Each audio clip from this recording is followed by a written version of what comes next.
రోమాపత్రిక 6వ అధ్యాయం. ఈ అధ్యాయానికి ముందు 5వ అధ్యాయంలో మనం చూసాము, ఒక మనిషి పాపం చేయటం ద్వారా మరణం వచ్చింది. అందువల్ల అందరికీ మనుషులందరూ పాపం చేసినందున మరణం అందరికీ సంప్రాప్తమైంది. ఒకవేళ ఎవరైనా ఆదామును పోలినటువంటి పాపం చేయకపోయినప్పటికి కూడా వాళ్ళ మీద కూడా మరణం వేయలేదు. అయితే ఇప్పుడు ప్రభు అయిన యేసుక్రీస్తులో ఒక గొప్ప కార్యం జరిగింది. 17వ వచనంలో చూసాం. అది 5వ అధ్యాయం. మరణము ఒకని అపరాధ మూలమున వచ్చినదై ఆ ఒకని ద్వారానే ఏలిన ఎడల కృపా బాహుల్యమును నీతి దానమును పొందువారు జీవము గలవారే మరి నిశ్చయంగా యేసుక్రీస్తు అని ఒకని ద్వారానే ఎలుదురు. అప్పుడు ఏ విధంగా మరణం అనేటువంటిది మనుషులలో యేసు ప్రభు రాకమునుపు ఏలిందో, ఇప్పుడు యేసు ప్రభు వచ్చిన తర్వాత ఆయన చనిపోయి తిరిగి లేవడాన్ని బట్టి ఆయన యందు విశ్వాసమించిన వాళ్ళు జీవం కలిగి యేసు ప్రభు ద్వారా మరణాన్ని ఓడించి ఆ జీవంలో ఉండి అటువంటి జీవితాన్ని గడపగలరు అని చెప్తున్నాడు. అదే 21లో కూడా చెప్పాడు. ఆయనను పాపము మరణమును ఆధారము చేసుకుని ఎలా వేయలేను అంటే, అంత ముందు వరకు పాపం చేయటం ద్వారా మరణం అనేటువంటిది మనుషులందరికీ సంప్రాప్తమై మరణం ద్వారా జీవించబడ్డారో, నిత్య జీవము కలుగుటకై నీతి ద్వారా కృపయు మన ప్రభు అయిన యేసుక్రీస్తు మూలముగా ఏలు నిమిత్తం పాపం ఎక్కడ విస్తరించినో అక్కడ కృపాపరిమితంగా విస్తరించింది.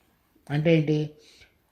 పాపం అనేటువంటిది ఒకటి మాత్రమే కాకుండా, దానికి చెల్లించవలసినటువంటి క్రయాన్ని ప్రభు సెలవులో చెల్లించడం మాత్రమే కాకుండా, తిరిగి లేవటం ద్వారా విశ్వసించిన వాళ్ళు ఇక పాపంతో సంబంధం లేకుండా జీవించగలిగేటువంటి కృపా దానాన్ని, వరమును మనం ఆయన మనలో ఉండటం ద్వారా, ఆయన ప్రభావం ద్వారా మరణాన్ని ఓడించి జీవంతో అంటే ప్రభు యొక్క జీవంతో జీవించగలిగేటట్లుగా మార్గాన్ని తెరిచాడు.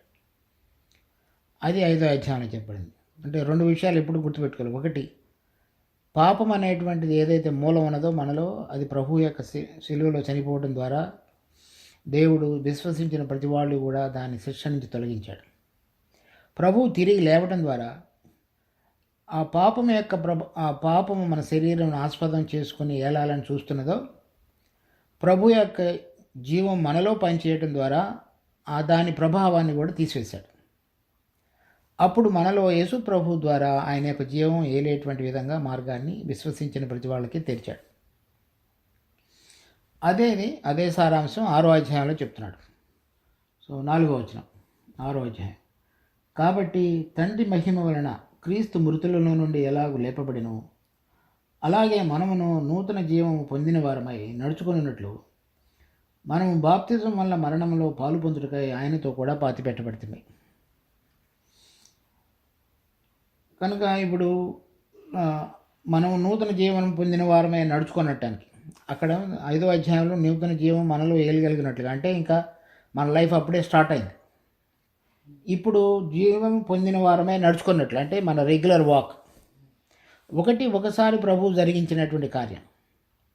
రెండవది, ఆ జీవం కలిగి దినదినము నడుచుకునటానికి మనము బాప్తిజం వలన మరణంలో పాలు పొందుటకై ఆయనతో కూడా పాతిపెట్టబడుతుంది.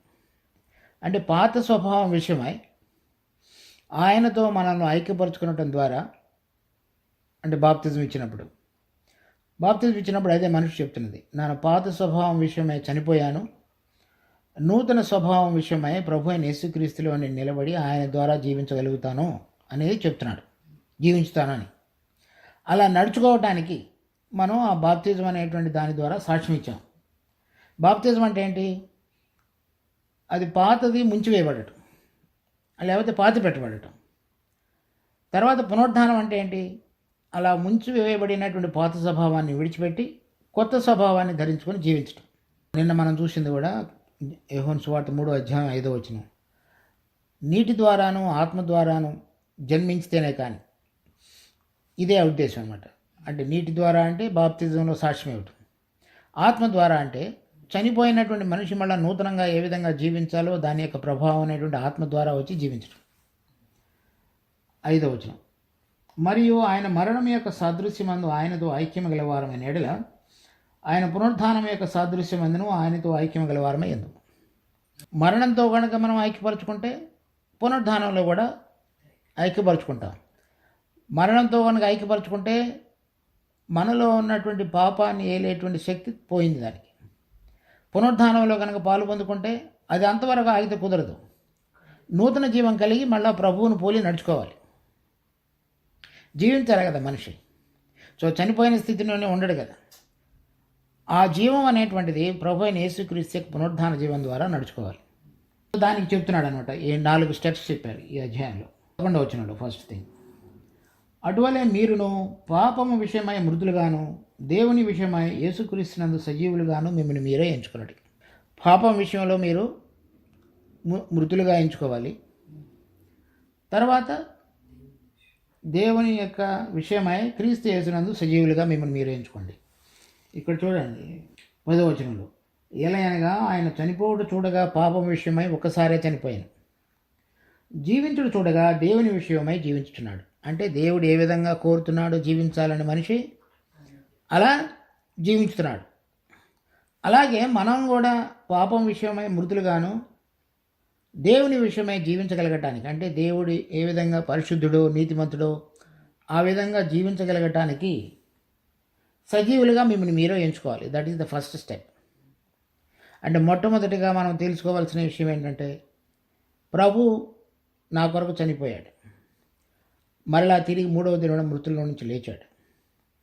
నేను ఆయన యందు విశ్వాసం ఉంచడం అంటే ఏంటంటే, ఆయన నన్ను ప్రేమించి నా కొరకు చనిపోయాడు కాబట్టి ఆయన మరణంలో నేను ఐక్యపరుచుకొని దానికి సాదృశ్యంగా నేను బాప్తిజంలో కూడా సాక్ష్యం ఇచ్చాను. రెండవది, ఆయన తిరిగి మృతుల్లో నుంచి లేచాడు కాబట్టి ఆయన తిరిగి లేచినప్పుడు ఆయనతో నేను ఐక్యపరుచుకున్నాను కాబట్టి నేను కూడా తిరిగి లేచాను.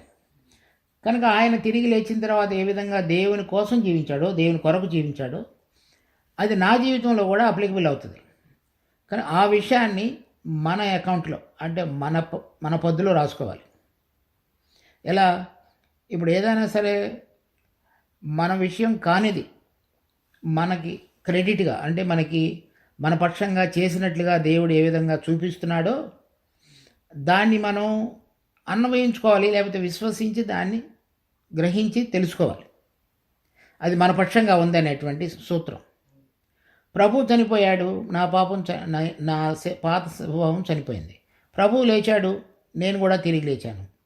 ప్రభు దేవుని కొరకు జీవించాడు, నేను కూడా దాని కొరకు జీవిస్తాను అనేటువంటి ఆ మూల సిద్ధాంతం, అది మనం మన సొంతమైనట్టుగా ఎంచుకోవాలి. ఎంచుకోవటం అంటే అది నాది అని. 12వ వచనం, కాబట్టి శరీర దురాశలకు లోబడినట్లుగా చావునకు లోనైన మీ శరీరం నందు పాపమును ఏలనీయకుడి. కానీ అలా ఎంచుకున్నప్పటికీ మనం ఈ శరీరంలో ఉన్నంతకాలం ఈ శరీరం అనేటువంటిది మార్పు చెందలా. ఇంకా అది పాపాన్ని హేతువు చేసుకొని శరీరాన్ని తీసుకొని శరీరంలో ఉన్న ఆశలను బట్టి ఆ పాపం మనలో ఏలటానికి ప్రయత్నం చేస్తూ ఉంటుంది. అందుకని ఏం చెప్తున్నాడు? శరీర దురాశలకు లోబడినట్లుగా చావునికి లోనైన మీ శరీరం నందు పాపమునకు. ఒకసారి మనిషి చనిపోయాడని, చనిపోయినటువంటి మనిషికి శరీరం ఏమాత్రం కూడా అతనిలో ఏం పని చేయలేదు. కోరికలు, శరీరం ఉంటుంది కానీ అతని కోరికల విషయమై దాని మీద ఆ శరీరం ఎటువంటి ప్రభావాన్ని అతన్ని ఉత్తేజపరిచి దానిలో పాలు పంపులు పొందే విధంగా ఆ దురాశలు ఆ శరీరం ద్వారా పనిచేయవు. మనం గనక ఏదైతే మన శరీరం ఎప్పుడైనా సరే ఆత్మ సంబంధమైన కార్యమునికి విరుద్ధంగా మనని ప్రబలపరిచి అది చేయటానికి మన గనక ప్రోత్సాహపరిస్తే అప్పుడు మనం ఎంచుకోవలసిన విషయం ఏంటి? నేను శరీర విషయంలో చనిపోయాను, ఇక శరీరం యొక్క దురాశలకు నేను లోబడును అనేటువంటి విషయాన్ని మనం గ్రహించి మనం దానికి చెప్పాలి. ఎవరికి? శరీరం ద్వారా ఏదైతే ఒక క్రియలు రేగుతున్నాయో వాటికి. అంటే దాన్ని కంటిన్యూగా మనం అభ్యాసం చేయాలి. 13, మరియు మీ అవయవములను దుర్నీతి సాధనములుగా పాపమునకు అప్పగింపకుడి, అయితే మృతుల్లో నుండి సజీవులు అనుకొని మిమ్మల్ని మీరే దేవునికి అప్పగించుకునుడి. అది రెండవది. ఇప్పుడు ఆయన చనిపోయాడు, నేను ఆయన ఎందుకు విశ్వాసం ఉంచాను, ఆయన నాలో ఉంటున్నాడు అనేటువంటిది ఫస్ట్ స్టెప్. అలా అనుకొని చాలామంది ఏం చేస్తున్నారంటే, ఇక నా జీవితం అంతా ఆయన నడిపిస్తాడు కాబట్టి నేనేం చేయవలసిన పని లేదని అనుకుంటున్నారు. అందుకని వాళ్ళు చేసేటువంటి కొన్ని విషయాలు సరికావో అవి కూడా దేవుడి చేత చేపిస్తున్నామని అనుకునే అవకాశం. అలా కాకుండా ఇక్కడ మనం చేయవలసిన బాధ్యతను తీసుకొస్తున్నాడు పౌలు. శరీరాన్ని ఆస్పదం చేసుకుని దాన్ని దుర్నీతి సాధనాలుగా వాడుకోవటానికి మనలో ఉన్నటువంటి పాత స్వభావం మరలా బయటికి లేచేట్టుగా ఉంటుంది. ఎప్పుడు అది లేవకుండా పని చేయకుండా ఉంటుంది అంటే ఆయనతో ఐక్యత అనేటువంటిది ఎప్పుడు కూడా కాన్స్టెంట్గా మనం మెయింటైన్ చేసినప్పుడు. ఎప్పుడైతే మనం ఆయనలో నుంచి వెలుగులకు వస్తామో ఈ శరీరాన్ని జీవాన్ని పోసుకుంటుంది. ఆ పాపాన్ని మరలా దానిలో ఏలేటట్లుగా దుర్నీతి సాధనాలుగా వాడుకోవడానికి ప్రయత్నం చేస్తుంది. అలా చేసేటప్పుడు ప్రయత్నాల్లో మీరు దాన్ని దుర్నీతి సాధనములుగా అప్పగింపకుండా దేవునికి అప్పగించుకోండి. అది రెండో స్టెప్. అలా మన శరీరం కానీ లేకపోతే మనలో ఉన్న కోరికలు కానీ దేవుని యొక్క నీతికి పరిశుద్ధతకు భంగం కలిగించే విధంగా మనం ప్రోత్సాహపరిచి మనలో నడవడానికి ప్రయత్నం చేసేటువంటి వాటన్నిటిలో కూడా మనం దేవుడు ఏదైతే చేయమంటున్నాడో దానికి అప్పగించుకోవటం అనేటువంటిది అభ్యాసం చేయాలి. ఒకసారి అలా అభ్యాసం ఎంచుకొని నీతిగా మన సాధనాలను దేవునికి ఇష్టకరంగా మార్చబడటానికి ఒప్పుకున్నప్పుడు దేవుని యొక్క కృప ద్వారా మనం దాని మీద జయం పొందగలుగుతాం. ఇప్పుడు 14వ వచనం చూడండి. మీరు కృపకే కానీ ధర్మశాస్త్రములకు లోనైన వారు కనుక పాపము మీ మీద ప్రభుత్వం చేయదు. అంతకుముందు కృప లేదు. పాపం చేయడం ద్వారా మరణం వచ్చింది, మరణం వేయలేదు. ఇప్పుడు దేవుని యొక్క కృప అంటే ఈ కార్యం మనం ఎంచుకొని అప్పగించుకున్నప్పుడు దేవుని కృప మనలో పనిచేసి మనలో పని చేయడానికి ప్రయత్నం చేస్తున్నటువంటి దుర్నీతి సాధనాలుగా వాడుకోవటానికి పనిచేస్తున్నటువంటి శరీరాన్ని జయం ఇచ్చుద్ది. అది దేవుని యొక్క కృప అన్నమాట. కనుక ఏ మనుషుడు సొంతంగా అప్పగించుకోవటం ద్వారా కానీ లేకపోతే ఎంచుకునటం ద్వారా కానీ జయం పొందలేడు. ఆ రెండు చేసినప్పుడు దేవుని కృప మనలో విస్తారంగా పనిచేసి మనం ఆ ప్రభావం నుంచి బయటికి రాగలిగేటట్లుగా దేవుడు మన మీద కృప చూపించుతాడు. తర్వాత 1 కొరింథీ 9వ అధ్యాయం 27వ వచనం. గాలిని కొట్టినట్టు నేను పోట్లాడటం లేదు, కానీ ఒకవేళ ఇతరులకు ప్రకటించిన తరువాత నేనే భ్రష్టుడనైపోదునేమో అని నా శరీరమును నలగగొట్టి దానిని లోపరుచుకుంటున్నాను. ఇది అతను రోజు చేసేటువంటి ప్రక్రియ. ఎక్కడెక్కడైతే మానవ స్వభావాన్ని బట్టి మనలో ఉన్నటువంటి సంతృప్తిని పరచాలని లేకపోతే సంతోషాన్ని పొందాలని చూసేటువంటి ప్రతి శరీరాన్ని యొక్క ఆశని అతడు నలగొట్టుకున్నాడు. అంతకుముందు ఇంకోటి చెప్పాడు. గలతీ పత్రిక 2వ అధ్యాయం 20వ వచనం.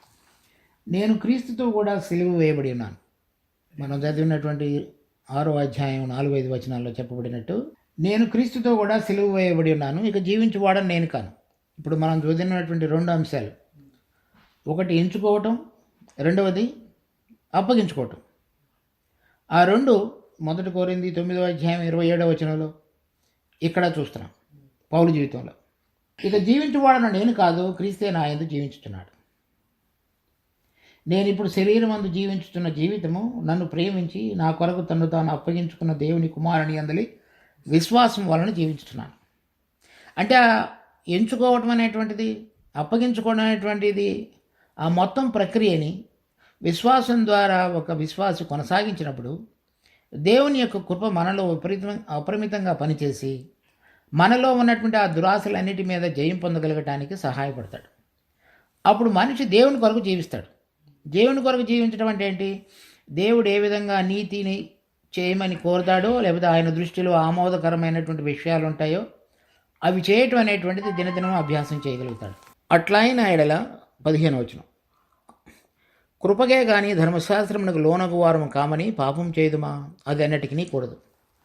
సో ఒకవేళ మనం తప్పు చేసినప్పటికీ దేవుడు తన కృప ద్వారా మమ్మల్ని క్షమిస్తాడని చెప్పి ఇంకా మనం పాపంలోనే కొనసాగుతాం. 5వ అధ్యాయం 21వ వచనంలో చెప్పాడు, ఆయనను పాపము మరణమును ఆధారం చేసుకుని ఎలాగూ ఏలెను, అలాగే నిత్య జీవము కలుగుటకై నీతి ద్వారా కృపయు మన ప్రభువైన యేసుక్రీస్తు ద్వారా మూలంగా ఏలు నిమిత్తము పాపము ఎక్కడ విస్తరించను అక్కడ కృప అపరిమితంగా విస్తరించను. అక్కడ కృప ఎంత పాపం చేసినా సరే కృప అపరిమితంగా ఉంది కాబట్టి పాపంలో మనం కొనసాగుతామా? అట్లా చేయొద్దు అని చెప్తున్నాడు. 16వ వచనం. లోబడుటకు దేనికి మిమ్మల్ని మీరు ఆ దాసులుగా అప్పగించుందరో అది చావు నిమిత్తం పాపమునకే కానీ నీతి నిమిత్తము విధేయతకే కానీ మీరు లోబడుదురో దానికి దాసులగుదరని మీరు ఎరుగురా. సో 2 విషయాలు చెప్పాడు. ఒకటి, మీరు కనుక పాపానికి దాసులైతే చావు నిమిత్తం దొరుకుతుంది, అంటే దేవునితో సంబంధం కట్ అయిపోతుంది. మీరు కనుక నీతికి దాసులైతే దేవుని యొక్క కృప ద్వారా మీరు నీతి నిమిత్తం విధేయతకే, అది ఏమన్నా పాపానికి, ఇదేమన్నా నీతికి. అంటే నీతి అంటే దేవుడి దృష్టిలో యోగ్యమైనది, లేకపోతే ఆమోదకరమైనది, అంగీకారమైనది, ఆయన దృష్టిలో సరైనది అని అర్థం. మీరు దేనికి లోబడతారో దానికి దాసులు అవుతారు. సో అది అటువంటి విధంగా ఆలోచించి, ఇది దేవుడిది, ఇది నేను దీనికి లోబడాలి, ఇది శరీర సంబంధమైనది, దేవునితో నా సంబంధాన్ని తెగగొట్టేటువంటిది కనుక నేను అవిధేయత చూపించకుండా నన్ను నేను దేవుడు చేసినటువంటి కార్యం మొట్టమొదట నేను లెక్కించుకోవటం, తర్వాత అప్పగించుకోవటం, తర్వాత ఇప్పుడు లోబడటం అనేటువంటిది మూడోది. నా శరీరాన్ని నేను నీతి దక్కి దాసులుగా నేను లోబడాలని చెప్తున్నాడు. తర్వాత 17వ వచనం, మీరు పాపమునకు దాసులైంటిరి కానీ ఏ ఉపదేశ క్రమమునకు మీరు అప్పగింపబడితిరో దానికి హృదయపూర్వకముగా లోబడిన వారై పాపము నుండి విమోచింపబడి నీతికి దాసులైతిరి, ఇందుకు దేవునికి స్తోత్రం. 17వ అధ్యాయం చాలా ఇంపార్టెంట్. ఎలా లోబడాలి? ఒకవేళ ఇలా చేస్తున్నామని చెప్తారు చాలామంది, చేసినప్పటికీ కూడా వాళ్ళలో నిజమైనటువంటి జయాన్ని చూపించగలిగినటువంటి జీవితం కనపడదు. కారణం ఏంటంటే హృదయపూర్వకంగా లోబడటం అనేటువంటిది ఇంపార్టెంట్. అంటే ఎప్పుడైనా సరే ఒకసారి పర్వాలేదులే, ఇది దేవుడు క్షమిస్తాడులే, తర్వాత దేవుడు మనం ఆయనలో ఐక్యపరచబడి ప్రభువులో ఆయనలో ఉన్నటువంటి కృపను అనుభవించుకొని దినదినము జయం పొందిన జీవితం యొక్క మాధుర్యాన్ని రుచి చూడనప్పుడు, శరీర సంబంధమైన ఆశల ద్వారా నడిపించబడి లోకంలో ఉన్న వాటి విషయంలో సంతోషించుతున్నట్లయితే అప్పుడు మనకి ఆ దేవుడి యొక్క ప్రభావం సరైన విధంగా పనిచేయదు.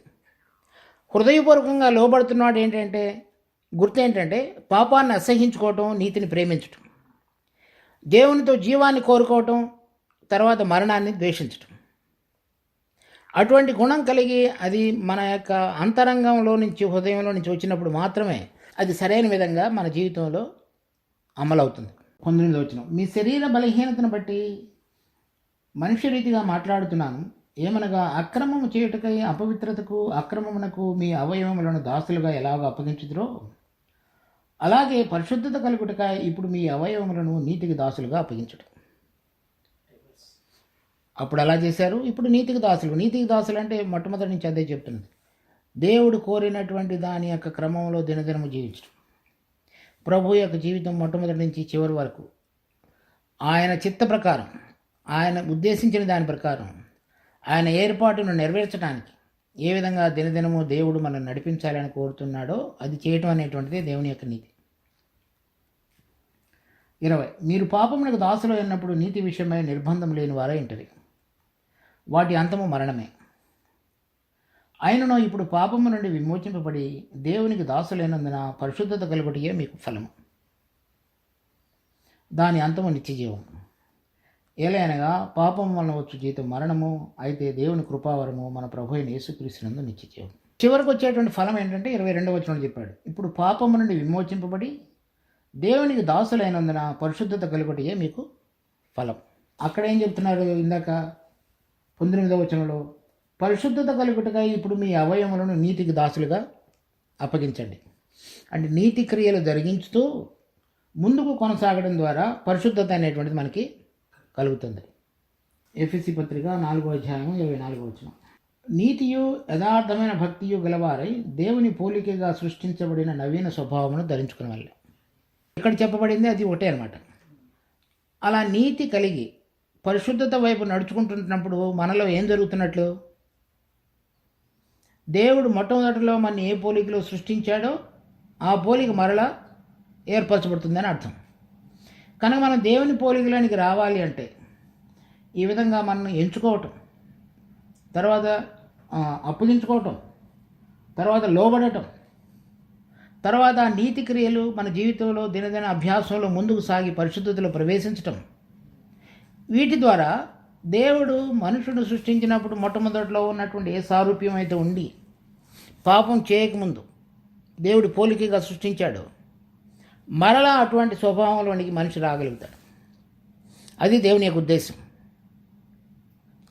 అది మనం కనుక తెలుసుకోకపోతే మనలో శరీర సంబంధమైనటువంటి ఎమోషన్స్, ఉద్వేగంతో కూడిన భావాలు, మన ఆలోచనలు, మా ఇష్టాలు, మన జ్ఞానం ద్వారా చొప్పున నడిపించబడేవన్నీ కూడా వాటన్నిటినీ కూడా మనం సిలువ వేసినటువంటి అనుభవంలోనికి వచ్చి నీ ద్వారా నేను నడిపించబడాలని కోరుతున్నాననేటువంటి దేవుని విశ్వాసం ద్వారా ఆయన శక్తిని కోరుకొని ఆయన కృపలో కనుక మనం జయించినటువంటి జీవితాన్ని జీవించినప్పుడు ఆ పోలిక అనేటువంటిది మనలో దినదినము ఏర్పరచబడుతుంది. అలా ఏర్పరచబడిన వాళ్ళే మళ్ళీ తిరిగి ఆయన చూస్తారు, తిరిగి ఆయన వచ్చినప్పుడు. అప్పుడు హెబ్రీ పత్రిక 12వ అధ్యాయంలో చెప్పారు, పరిశుద్ధత లేకుండా ఎవరునూ దేవుడిని చూడలేరు. ఇలా జరిగినటువంటి వాళ్ళ జీవితాల్లోనే ఆ పరిశుద్ధత కలిగిన వాళ్ళ జీవితాల ద్వారానే దేవుడిని వాళ్ళు చూడగలిగేటువంటి విధంగా మార్గాన్ని తెరవబడుతుంది.